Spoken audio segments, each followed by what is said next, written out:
It is. joshing with each other. It's really, real. There's a comfort level and a chemistry that we all have that I think can't really be duplicated because it's been 20 years for many of us.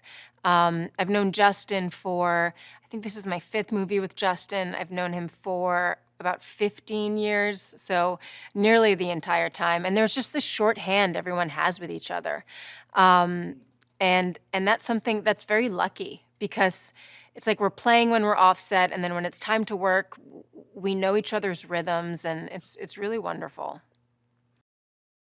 Um, no, Mia's not that easy to play because I think oftentimes Mia's she's evolved a lot. I think in the first one she was very strong, like hard-headed, sort of the foil to like her big brother and like a little bit more rebellious. And then she sort of transitioned into this more maternal, uh, grounding character. And now I get to have a little bit more fun again, and I'm out with everyone on the missions. And I think after Fast Five, it really got fun for me, or Mia was having more fun. And Yeah. so with every one, I always have to, like, I look back, I rewatch the movies, I think about her in the context of the film, and so it's not something that's secondhand, or at least I prepare a lot, and then it becomes secondhand once I'm on set with everyone. Physically for sure, because with Justin, I begged so much to be a part of the action that then I really didn't want to let him down. So I took Taekwondo lessons. I was sending him videos of myself at the gym, like making sure that he knew that I was getting ready. And then with our amazing stunt team in London, I was like, guys, like once you have the choreography set, please know that I want 90 minutes each day with you guys to memorize it and get it in my body so that by the time we're shooting with Justin and we break it up into little pieces, I know it by heart and it's in my body. But that's like the best part of working on these films is that you get to do this with the people that are at the very top of their game. So that was awesome. Obviously, It but was also really a whole lot of fun, fun. but because of the prep, it really went seamlessly. But I also have to give Michelle credit because it wasn't just on this one that she's been fighting for the female character. She's been fighting since day one. And I think what was really important to us on this one wasn't only that we were a part of the action, because Michelle's always been a part of the action.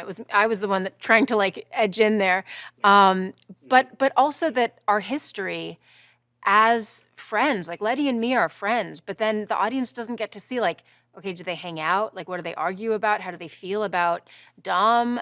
Like, what are the other issues they talk about? And so I feel like that is also something we both want to explore further because there's so much rich history there to sort of dig into.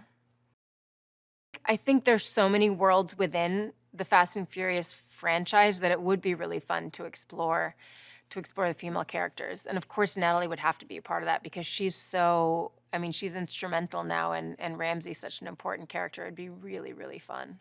Yeah, I mean, it's a character that was, created, and yet it's sort of a mythic character, right? Because within the canon, it's like it's something that fills in blanks that have been left in terms of why Dom is the way he is, what his history is. So that's a really vital character for the fans of the Fast and Furious franchise. So I can imagine how much pressure he felt. He must have been petrified, and hopefully he felt super welcome, and he did an awesome job, and he filled those shoes really well. And I didn't see him crack under pressure at all. He seemed very, very cool throughout the whole shoot.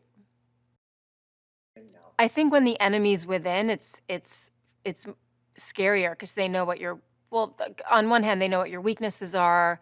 They know the history, so it's like less strategic fighting and more you just don't know what this person's gonna do. But I also think on the other hand, it's like the payoff is greater at the end when you see what happens. It's really given the theme of the films, I think it definitely is super gratifying at the end.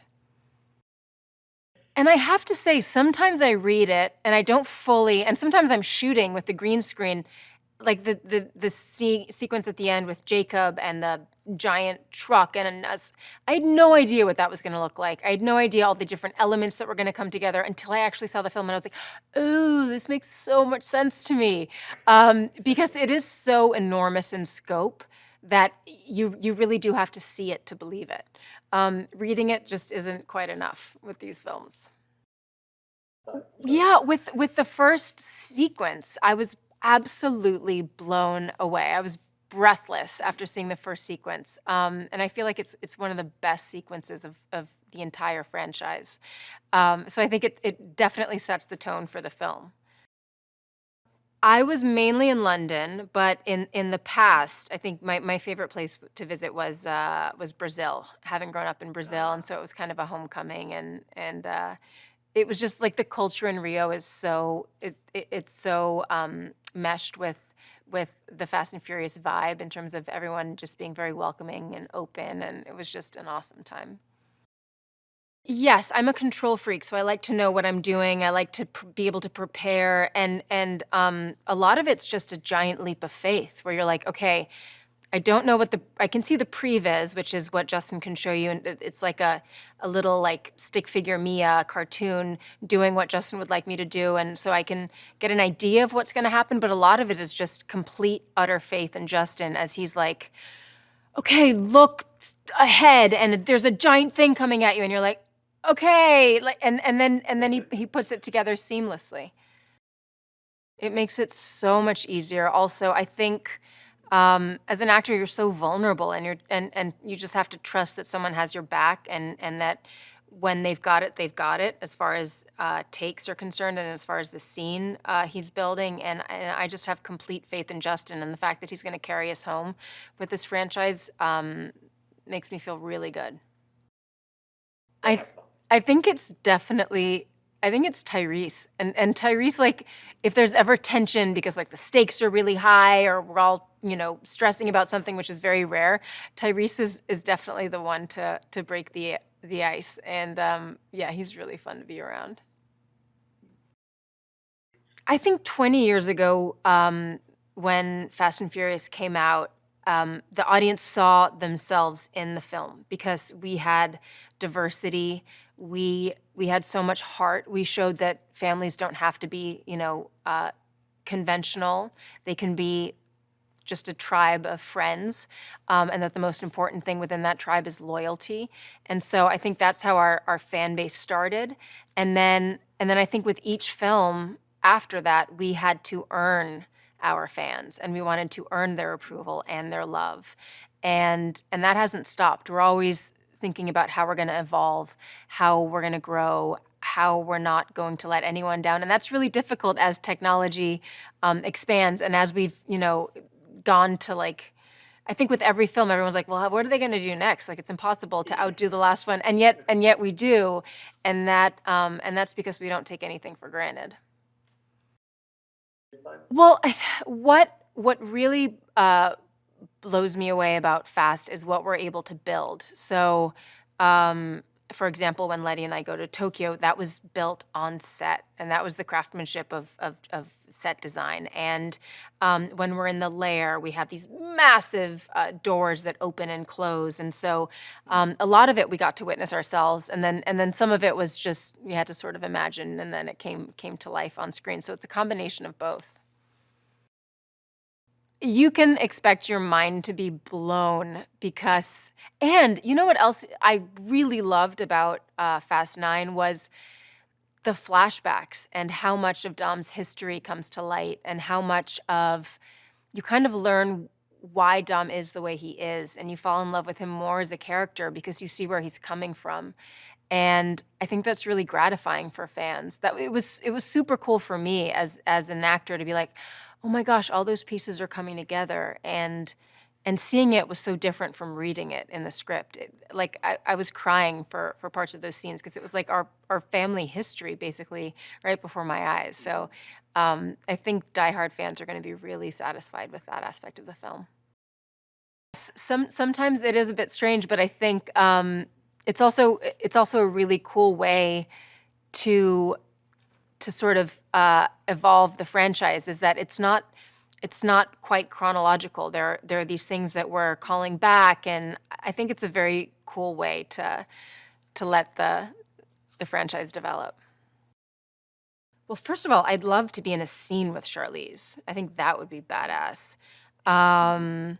And one of the female actresses that I just adore is Sandra Bullock, and I think she would add to the, maybe take a little bit of the comedy away from Tyrese and give some to her.